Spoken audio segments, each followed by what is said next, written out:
2025-26 অর্থ বছরের দ্বিতীয়ার্ধ জানুয়ারি থেকে জুনের জন্য নতুন মুদ্রানীতি ঘোষণা করেছে বাংলাদেশ ব্যাংক। এতে সুদ হার 10%ই অপরিবর্তিত রাখা হয়েছে।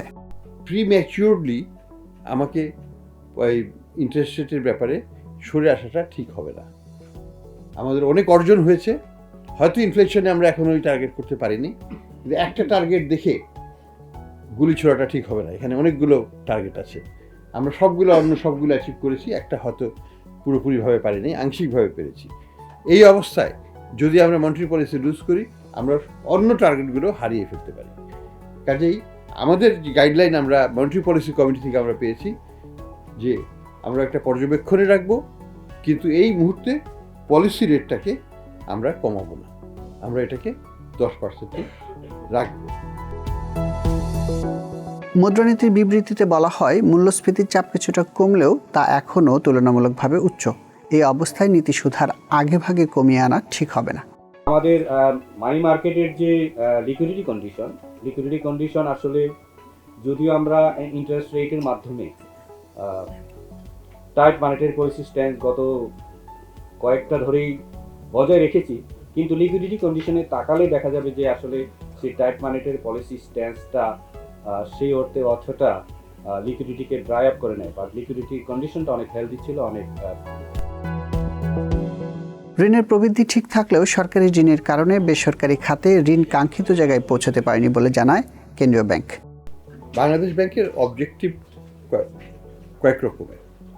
একটা তো হচ্ছে মূল্যস্ফীতি, 2 নম্বর আমাদের হচ্ছে টাকার মূল্যমান ধরে রাখা, অর্থাৎ এক্সচেঞ্জ রেটকে স্টেবল রাখা।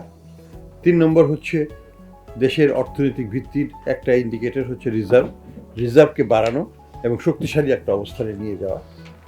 4 নম্বর হচ্ছে যে আমাদের যে বহির্বাণিজ্য, সেখানে একটা ভারসাম্যহীনতা যেটা ছিল সেটাকে ফিরিয়ে আনা এবং সেটাকে ধরে রাখা শক্তিশালী একটা অবস্থা। এই অবজেক্টিভগুলোর মধ্যে আমি বলবো যে আমরা আরেকটা হচ্ছে আমাদের ব্যাংকিং খাতে যে বিশৃঙ্খলা সৃষ্টি হয়েছিল ফাইন্যান্সিয়াল সেক্টরে, ব্যাংকিং খাতে বিশেষ করে, সেখান থেকে একটা উত্তরণ ঘটানো এবং সেই ব্যাপারে গুড গভর্নেন্সটাকে এনশিওর করা, এবং সেই ব্যাপারে আমরা অনেক পদক্ষেপ নিয়েছি এবং সেখানে অনেক অর্জন হয়েছে। এই সবগুলোর মধ্যে আমি বলবো যে মূল্যস্ফীতির ক্ষেত্রেই আমরা একটু পিছিয়ে আছি। আমাদের লক্ষ্য ছিল এই সময়ের মধ্যে 7% যাওয়া, সেটা আমরা পারি নাই, আমরা এখন 8.5 আছি। তো এটা এখনও আমরা আশাবাদী যেটা হবে। আমাদের যে ফরওয়ার্ড লুকিং ইন্ডিকেশন যেগুলো আছে, আমাদের যে ইনফ্লেশন এক্সপেকটেশনের যে গাইডলাইন্স দেখছি, আমাদের যে মুভিং অ্যাভারেজগুলো আমরা দেখছি, সেগুলো কিন্তু বলছে যে ডিক্লাইনিং ট্রেন্ড ইজ ভিজিবল। তো এটা হয়তো থাকবে, আগামীতে আমরা এটা হয়তো অ্যাচিভ করতে পারবো। কিন্তু এটা ছাড়া বাকি সবগুলো এরিয়াতেই কিন্তু পারফরমেন্স আমি বলবো যে exceeded our expectations. এ সময় মুদ্রানীতির বিভিন্ন বিষয় নিয়ে নিজের ব্যাখ্যা তুলে ধরেন বাংলাদেশ ব্যাংকের গভর্নর ডক্টর আহসান ইস মনসুর। আমাকে একদিকে রিজার্ভ বিল্ড আপ করতে হচ্ছে। রিজার্ভ বিল্ড আপ করতে গেলে আমি $4.5 বিলিয়ন কিনলাম বাজার থেকে, তাই না? কত, মানে 4.5 সামথিং। 4.5 বিলিয়ন মানে হচ্ছে কত বর্তমান বাজার দরে? 50,000 কোটি, 50,000-এর উপর। এই টাকাটা কিন্তু বাজারে এসছে, এটা একটা ফ্যাক্টর, এবং এটা বাই চয়েস। আমরা না কিনলেও পারতাম, কিন্তু এটা আমাকে কিনতে হয়েছে, কারণ আমাকে তো রিজার্ভ বিল্ড আপ করতে হবে। আমি কি আইএমএফের মুখাপেক্ষী হয়ে থাকবো? না।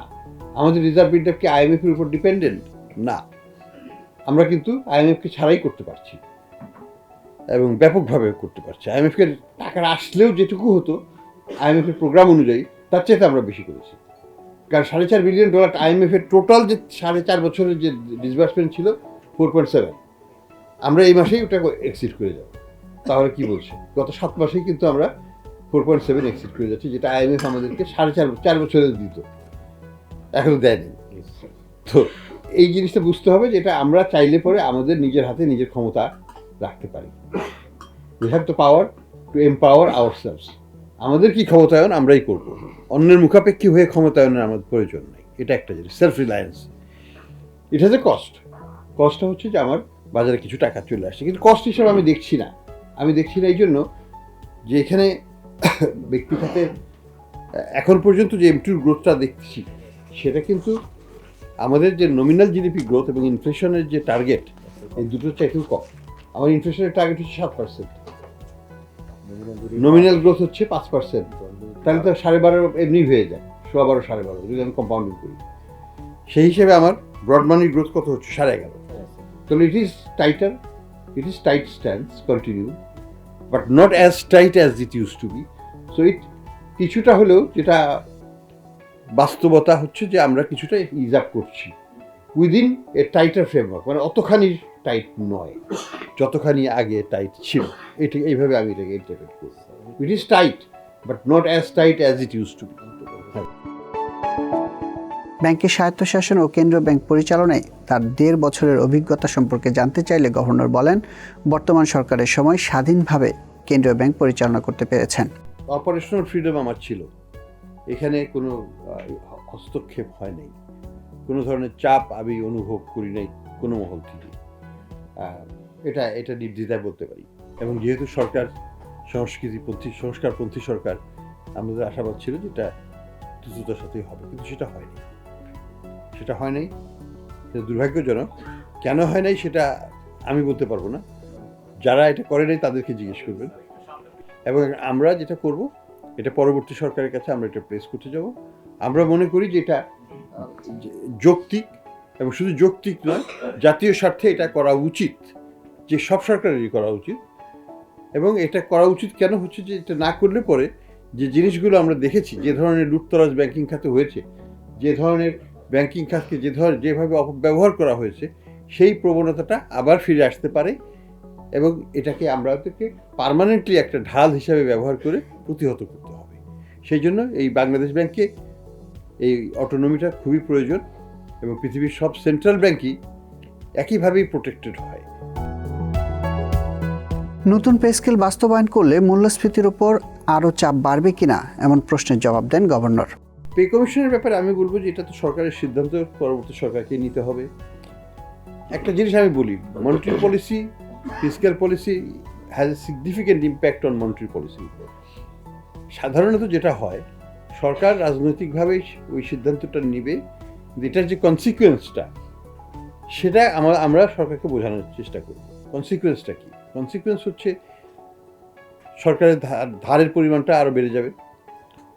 অলরেডি সরকার কত পার্সেন্ট নিয়েছে, আমি যদি ধরি, credit to the public sector হচ্ছে 28%-এর উপর ডিসেম্বর পর্যন্ত, 29%। এটা আর কত বাড়বে? Steering question. বাড়লে পরে অবশ্যই ব্যক্তিখাত ব্যাহত হবে। এই আলোচনাটা আমাদেরকে সরকারের সাথে করতে হবে তখন। এবং আমরা চাইব যে সরকার যদি রাজস্ব বৃদ্ধির মাধ্যমে এটাকে মিটিগেট করে, অ্যাটলিস্ট আংশিকভাবে, তাহলে চাপটা কম হবে। তা না হলে দুটো জিনিস হবে এখানে, হয় ইন্টারেস্ট রেট কমবে না বা আরও বাড়তে পারে, অথবা মূল্যস্ফীতির উপর চাপ বাড়বে। বিগত সরকারের আমলে পাচার হওয়া অর্থ ফেরত আনা নিয়ে প্রশ্নের জবাবে গভর্নর জানান, প্রক্রিয়া চলমান আছে। আমরা বড় বড় 12টা ল ফার্মকে আমরা যোগাযোগ করেছি। এটা আমরা ব্যক্তি খাতে এটাকে পরিচালনা করার ব্যবস্থা নিচ্ছি। ব্যাংকগুলো যেহেতু ব্যাংকের টাকা নিয়ে চলে গেছে, কাজে আমরা চেষ্টা করছি ব্যাংকগুলোকে সাথে ওই ল ফার্মগুলোকে টাই আপ করতে, এবং তারা অলরেডি চুক্তিবদ্ধ হয়েছে, এনডিএ, নন ডিসক্লোজার এগ্রিমেন্ট করেছেন সবাই। 12টা প্রতিষ্ঠানের সাথে চুক্তি হয়ে গেছে। এখন তারা ইনভেস্টিগেশন করবে যে তথ্যপত্রগুলো ব্যাংকগুলো তাদেরকে দিচ্ছে, সেটার ভিত্তিতে মামলা করা যাবে কি যাবে না, এবং মামলা করা গেলে সেখানে জিততে পারবো কি পারবো না, এগুলো তো ক্রিটিক্যাল লিগ্যাল ডিসিশনের ব্যাপার, সেটা তারা করবে। আমরা যেটা বলেছি যে এই ল ফার্ম 12টা কনসোর্টিয়াম, এটা কিন্তু শুধু ল ফার্ম না, এদের সাথে লিটিগেশন ফান্ডার আছে, অর্থাৎ তারা ফান্ড করবে, সব ব্যয় তারা বহন করবে লিটিগেশন।